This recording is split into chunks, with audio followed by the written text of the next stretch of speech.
अस्सलाम वालेकुम जी, welcome to our YouTube channel Pini talkies. आपका दोस्त उमैद आपके साथ। ठीक है दोस्तों, जिस टीम के झुके हुए कंधे हो, जिस टीम की बॉडी लैंग्वेज गिरी हुई हो, जिस टीम के प्लेयर्स के चेहरे लटके हुए हो, तो समझ लीजिएगा ये वो कोई और टीम नहीं, ये आपकी अपनी पाकिस्तानी टीम है। ठीक है दोस्तों, मैच हारने के बाद बल्कि वाइट वॉश होने के बाद पाकिस्तान टीम के कप्तान मोहम्मद रिजवान ने एक प्रेस कॉन्फ्रेंस की है, जहां पर उन्होंने काफी ज्यादा पॉइंट्स हाईलाइट किए हैं जहां पर पाकिस्तान टीम को इंप्रूवमेंट की जरूरत है। वैसे तो उनका मानना है कि पाकिस्तान टीम को बहुत ज्यादा इंप्रूवमेंट की जरूरत है, लेकिन कुछ पोर्शन उन्होंने हाईलाइट किए हैं, इसके ऊपर आपके साथ बात करेंगे।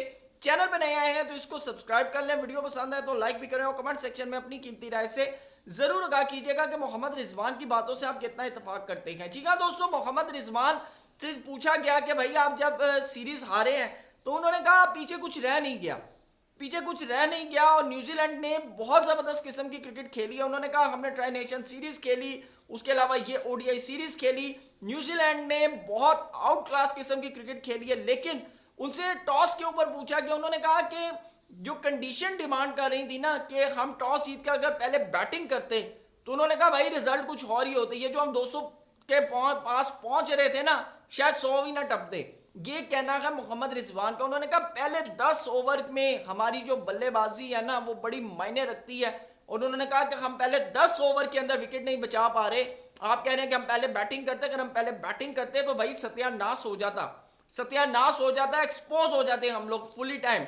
उन्होंने कहा जो कंडीशन डिमांड कर रही थी उसके मुताबिक हमने टॉस के ऊपर डिसीजन लिया, और जितने सीनियर्स हैं वो इस बात को बहुत अच्छी तरह जानते हैं। फिर उनसे उनकी कप्तानी के हवाले से पूछा गया, उन्होंने कहा देखें 6 महीने का कप्तान हो, एक दिन का कप्तान हो, अगर आप फेयर क्रिटिसिज्म करेंगे आप करें, और मेरे ख्याल से फेयर क्रिटिसिज्म करना चाहिए, पर्सनल के ऊपर नहीं जाना चाहिए, और उसको उन्होंने माना भी है। उन्होंने जो पॉइंट हाईलाइट किए हैं, सबसे पहले तो उन्होंने बात की गेम अवेयरनेस की, जिसके ऊपर हम स्टार्ट से बात करते हुए आ रहे हैं कि पाकिस्तानी प्लेयर्स को गेम अवेयरनेस देना किसका काम है, कौन देगा इनको गेम अवेयरनेस। फिर उन्होंने कहा प्रोफेशनलिज्म, प्रोफेशनलिज्म होना भी हमारे अंदर बहुत ज्यादा जरूरी है, क्योंकि जब तक हमारे अंदर प्रोफेशनलिज्म नहीं होगा क्रिकेट से रिलेटेड, तो तब तक हमारी टीम कहीं पर भी किसी भी ग्राउंड के अंदर परफॉर्म नहीं कर पाएगी।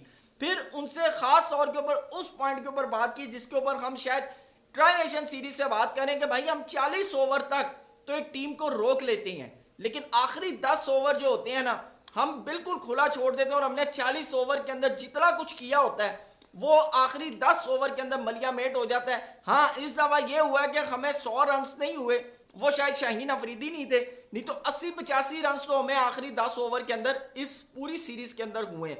उसके ऊपर उन्होंने बात की, उन्होंने कहा कि देखिए ये अब हम जो हमारी प्रॉब्लम है ना हम इसको काबू करना चाह रहे हैं, और ये प्रॉब्लम हमें ट्राई नेशन सीरीज से हाईलाइट हुई हुई है, लेकिन हम अभी तक इसके ऊपर काम नहीं कर पा रहे। मेरे ख्याल से ये सवाल मोहम्मद रिजवान से नहीं, ये जो हमारे कोचेस बैठे हुए ना बॉलिंग कोच, खास तौर पे अजहर महमूद साहब, आकिब जावेद साहब, ये इनसे सवाल होना चाहिए। वैसे तो मैं आपको बड़ा क्लियरली बताऊं कि हम इनसे भी क्यों सवाल करें, क्योंकि आकिब जावेद साहब खुद कहते हैं कि भाई मैं प्लेयर डेवलपमेंट का कोच हूं, मैं टीम का कोच नहीं हूं, मैं प्लेयर डेवलपमेंट का कोच हूं, और वो खुद भी पाकिस्तान की कोचिंग करने में इंटरेस्टेड नहीं है। लेकिन हाल ऐसा है कि हमने कोचेस के साथ इतना कुछ कर दिया है कि आज हमारे पास कोई कोच बनने के लिए राजी नहीं है, कोई भी फॉरेन प्लेयर हमारे पास कोचिंग करने के लिए आने के लिए राजी नहीं है।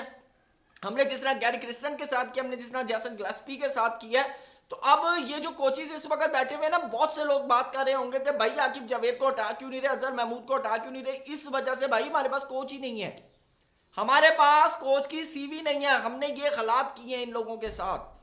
आज हमारी टीम जिस शर्मनाक हार का यानी कि अपने ऊपर बोझ लेकर बैठी हुई है ना, ये हमने कोई 1-2 महीने में नहीं किए, ये पिछले 2 साल की मेहनत है। आप अंदाजा लगाएं ना कि एक प्लेयर 2021 वर्ल्ड कप के अंदर हॉस्पिटल से उठकर आकर मैच खेल रहा है, हॉस्पिटल से उठकर आकर मैच खेल रहा है, और आज उस बंदे की इतनी गिरी हुई बॉडी लैंग्वेज थी कि अंदाजा नहीं हो सकता। बहरहाल उन्होंने नसीम शाह की बैटिंग का जिक्र किया, सुफियान मुकीम का जिक्र किया, आकिब जावेद का जिक्र किया, बाबर आजम के रन्स का उन्होंने जिक्र किया कि बाबर आजम का बल्ला जो है रन्स करना शुरू हो गया। उन्होंने कहा ये पॉजिटिव चीजें थी, लेकिन इसके अलावा इस पूरी सीरीज के अंदर कुछ भी पॉजिटिव नहीं था। उन्होंने कहा इस पूरी सीरीज के अंदर हमने सिर्फ सीखा है, और सीखा यह है कि हमारे सामने पॉइंट हाईलाइट हुए हैं, और पॉइंट ये हाईलाइट हुए हैं कि हमें बहुत ज्यादा मेहनत करने की जरूरत है, बहुत ज्यादा मेहनत से मुराद है कि हम एक डिपार्टमेंट में कमजोर नहीं है, हम ऑल ओवर डिपार्टमेंट के अंदर कमजोर हैं। हमारा मिडिल ऑर्डर स्ट्रगल कर रहा है। उन्होंने कहा कि हमारे 2 विकेटें गिरती हैं तो नीचे 3-4 तो ऐसी गिर जाती हैं, नीचे 3-4 ऐसी गिर जाती हैं। आज का मैच अगर किसी ने देखा है तो आप देखें, जहां पर हमारे वसीम जूनियर मौजूद हो, नसीम शाह मौजूद हो, तैयब ताकिर मौजूद हो, जहां पर फहीम अशरफ मौजूद हो, वहां पर 40-45 या 60 रन या 90 रन भी हो तो मैटर नहीं करते, मैटर नहीं करते। 60-70 रन अगर किसी जो भी यानी कि मैच देख रहा होगा ना, और अगर वो उठ के गया होगा ना आधे घंटे बाद, तो आधे घंटे बाद मैच ही बदल गया था।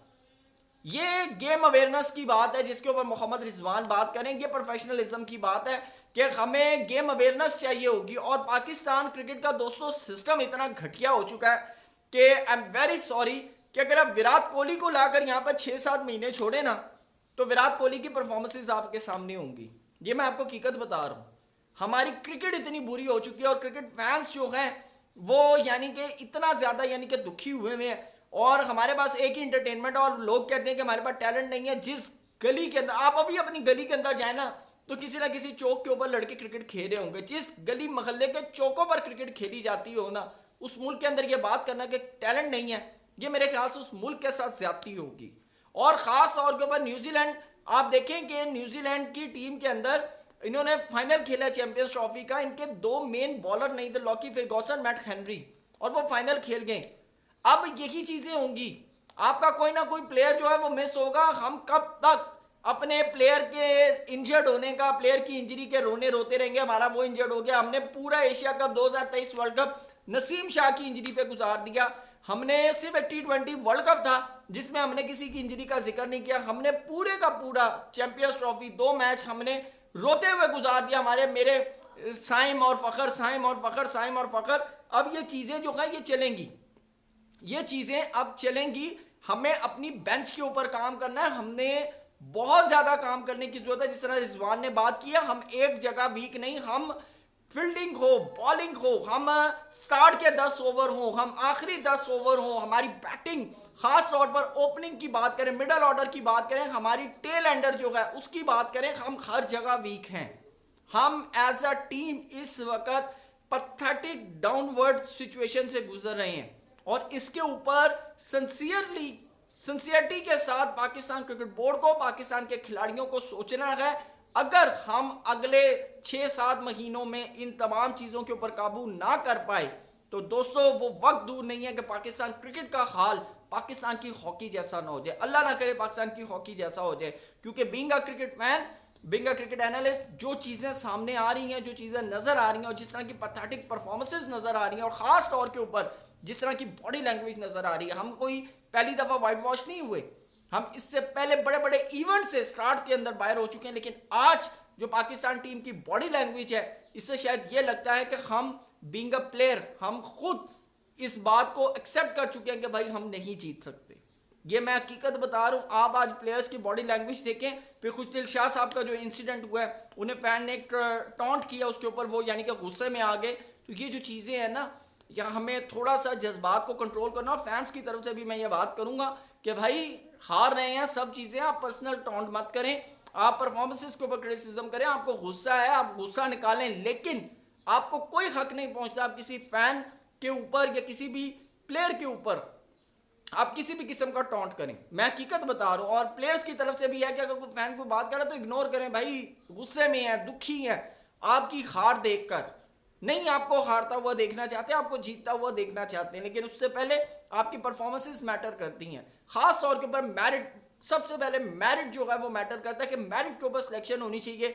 और आज इंडिया ये है इस बात का कि हमारे पास कोई कोच नहीं है। ये जो आकिब जावेद और अजहर महमूद साहब बैठे हुए हैं, शौक से नहीं बैठे हुए, हमारे पास कोई कोच नहीं है। अगर हमारे पास कोई कोच हो तो मेरे ख्याल से इनकी 1 मिनट से पहले छुट्टी हो जाए। मोहसिन नकवी साहब जो हैं वो भी इस वक्त मजबूर हुए हैं क्योंकि हमारी परफॉर्मेंसेस ऐसी हैं। हम किसी भी फॉरेन कोच को लेकर बड़े शाहाना तरीके से आते हैं, लेकिन जिस वक्त उसको निकालते हैं तो हम उसकी तरफ मुड़कर भी नहीं देखते। तो ये हमारी क्रिकेट का इल्मी है।